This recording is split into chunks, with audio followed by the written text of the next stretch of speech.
पढ़ेंगे अध्याय 3 स्थल रूपों का विकास, उसका अगला भाग। देखिए हिम नदी के कार्य, किस तरह से जो हिम होता है वो भी क्या करता है, नदियों का निर्माण करता है। ठीक है, और ग्लेशियर के रूप में वो पर्वतीय भाग से क्या करता है, ये नीचे की ओर प्रवाहित होता है स्थलीय भाग की ओर, और ये गुरुत्वाकर्षण बल के कारण ये संभव हो पाता है। ठीक है, ऊंचे पहाड़ों पर काफ़ी मात्रा में बर्फ जमी होती है। जब बर्फ के बड़े बड़े पिंड गुरुत्व के कारण नीचे की ओर घिसकते हैं। हम लोग जानते हैं ना, हिमालय पर्वत जहाँ सालों भर बर्फ जमा हुआ रहता है। ठीक है, और ग्लेशियर के रूप में वो निरंतर क्या करते हैं, पिघलते रहते हैं। ठीक है, और ख़ासकर जैसे हम लोग देखते हैं सिंधु नदी हो गया, ब्रह्मपुत्र नदी हो गया, गंगा नदी हो गया, ये सब ग्लेशियर, ये सब पर्वतीय भाग से ही निकलने वाली नदियां हैं, और इससे विभिन्न प्रकार की स्थलाकृतियों का निर्माण होता है।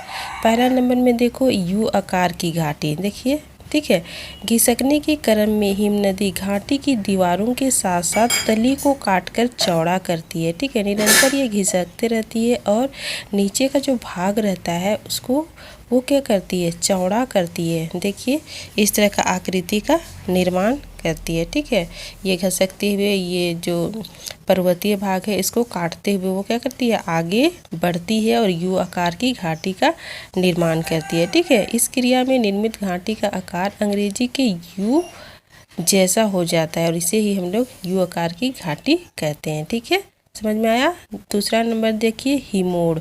हिमोड़ किसे कहते हैं, ये हिम नदी जब नीचे की ओर बहती है तो तापमान बढ़ जाने से पिघलती जाती है। ठीक है, इस प्रकार अपने साथ बहाकर लाए गए मिट्टी, बालू, चट्टानों के टुकड़ों को वह ढोने में असमर्थ हो जाती है तथा अपने किनारों पर लाकर उन्हें जमा कर देती है और इन्हें हिमोड़ कहते हैं।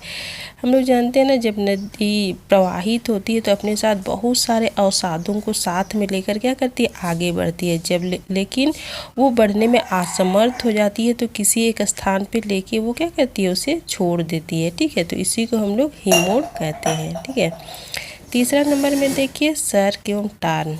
ठीक है, इसमें क्या होता है, हिम नदी बहती हुई पहाड़ों को दीवारों को काटकर खोखली आकृति बनाती है। जब नदी निरंतर प्रवाहित होते रहती है, पर्वतों को काटते हुए वो आगे बढ़ती है और ये निचला भाग में वो क्या करती है, सर्क की आकृति का मतलब खोखला आकृति का निर्माण करती है। और अक्सर हम लोग देखते हैं कि उस आकृति में जल भरा रहता है, इसे ही हम हिमझिल या टर्न भी कहते हैं। ठीक है, समझ में आया यहाँ तक। आगे देखिए समुद्री तरंग के कार्य। समुद्री तरंग के क्या क्या कार्य है। ठीक है, समुद्र में भी आंतरिक हलचल के कारण विभिन्न प्रकार के स्थलाकृतियों का निर्माण होता है। इसको हम लोग यहाँ देखेंगे। समुद्री तरंगे समुद्री तट की स्थलाकृतियों को आकर देने का कार्य करती है। समुद्र की तरंगों के अपर्दन एवं निक्षेपण से निर्मित कुछ प्रमुख स्थलाकृति का निर्माण होता है। ठीक है, अपर्दन और निक्षेपण के कारण, मतलब समुद्र में भी क्या होते हैं, अपर्दन का क्रिया होता है, कटाव होते हैं, निक्षेपण करता है। ठीक है, इस तरह से स्थलाकृतियों का भी निर्माण होता है। ठीक है, पहला देखिए समुद्री श्रृंग। समुद्री तरंगे जब तटीय चट्टानों से टकराती है तो चट्टानों के आधार को काटकर खोखला कर देती है। ठीक है, चट्टान के निचला भाग को काटती है और वो क्या करती है, खोखला कर देती है और इससे खड़ी ढाल वाली चट्टानें बन जाती है। इसे ही हम समुद्री श्रृंग के नाम से जानते हैं। ठीक है, सेकेंड में देखिए समुद्री गुफा। गुफा तो आप लोग देखे होंगे ना किस तरह से रहता है। तो ये निरंतर काट छाट कर कार्य करते हुए आगे की ओर श्रृंगों को काटते हुए, ठीक है, पर्वतों को काटते हुए वो आगे की ओर बढ़ती है। तो इस प्रकार उसमें छोटी छोटी दरारें पड़ जाती है जो समय के साथ चौड़ी होकर समुद्री गुफा की संरचना करती है। ठीक है, समय के साथ वो चौड़ी होती जाती है और समुद्री गुफा का भी क्या करती है, वो निर्माण करती है। समुद्री गुफाएं विस्तृत होकर एक दूसरे से मिल जाती है तथा उसके आर पार जल बहने लगता है तो ऐसी प्राकृतिक मेहराब के नाम से भी जानते हैं। इस तरह की आकृतियाँ का क्या करता है, निर्माण करता है, और इसके आगे पीछे क्या होने लगता है, जल बहने लगता है, और ये समुद्री मेहराब का क्या करता है, निर्माण करता है ना।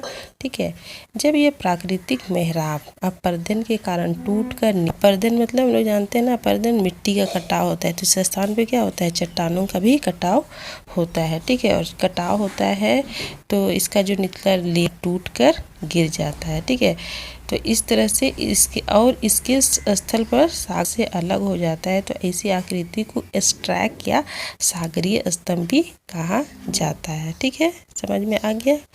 आगे देखिए, लैगून किसे कहते हैं।